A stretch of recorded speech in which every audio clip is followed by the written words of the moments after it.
The Pentagon just wrapped up a briefing on the situation in Pakistan, where things are getting pretty dicey. The Taliban is battling government troops.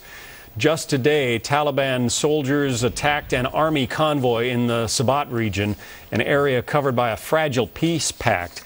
It is sparking fears that as the Taliban's influence spreads, the group allied with al-Qaeda could get its hands on that country's nuclear weapons.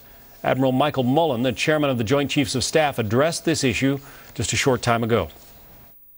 I remain comfortable that the nuclear weapons in Pakistan are secure, that the Pakistani leadership, and in particular the military, is very focused on this. We, the United States, have invested fairly significantly over the last 3 years to work with them to improve that security, and we're satisfied, very satisfied with that progress. Joining us now, Malou, a foreign policy analyst at the Cato Institute. You just heard the chairman of the Joint Chiefs there, Malou, say he's fairly confident that the Taliban could not get its hands on the nuclear weapons in Pakistan. Are you? I'm pretty positive that the militants will not get their hand on the nuclear arsenal. Really, we need to understand why is it that the Pakistanis have this nuclear arsenal. It's meant as a deterrent to India, which has principally been Pakistan's regional rival for the past 60 years. And if we understand that they want to keep the nuclear weapons safe and secure as a deterrent to India, I don't think that we'll see really any sort of insecurity as far as the nuclear weapons are concerned. And if you look at how they're secured, most of the warheads, the detonators, the missiles are physically separated at various military facilities throughout the country. So we assume that even if the Taliban do have the technical expertise and know how to even assemble and launch a nuclear weapon, even if they are able to get one, that there's a little possibility that they'll actually be able to obtain any sort of nuclear arsenal. But talk about security. I mean, it was Pakistan's A.Q. Khan who spread nuclear knowledge all around the world some years ago, including to the North Koreans. I think you raise an interesting point, and I think that's the more troubling scenario, is like sort of a surreptitious proliferation of secrets from within the nuclear bureaucracy.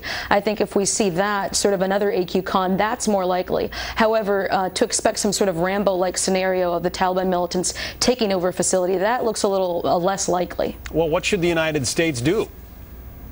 Essentially, what they're doing right now is pressuring the Pakistanis to take on the militants more vigorously. Recently, we saw the Sharia for Peace deal in Swat Valley. Also in 2006, the Waziristan Accord. And all of these measures have been meant as sort of a capitulation to the militants, as a means of making sure that they don't spread throughout the country. Yeah, because basically the Pakistani government went to the militants in that peace deal in the Sabat Valley and said, okay, we're going to leave you alone. You can have Sharia law. You can run things the way you want. Just leave us alone. And the Taliban went back on that deal, right? Exactly. I mean, they've burned down or blown up over 200 schools. They've beheaded opponents. They've terrorized locals, forced hundreds of thousands to flee. And really what we've seen in the past several years is whenever there's a peace deal with these militants, they actually spill over the border into Afghanistan. So while there is temporary peace in Pakistan, we actually see increased violence within Afghanistan. And this is really the crux of the problem with the Obama administration in Afghanistan, is our attempts to stabilize Afghanistan destabilize Pakistan. In fact, David Kilcullen, a special advisor to General Petraeus, actually requested that the aerial drone strikes stop because they push militants deeper into Pakistan and destabilize Pakistan. However, I think we also must be a little wary about these alarmist scenarios of the Taliban taking over the country. Most Pakistanis are not radical. It's a country of 170 million plus people.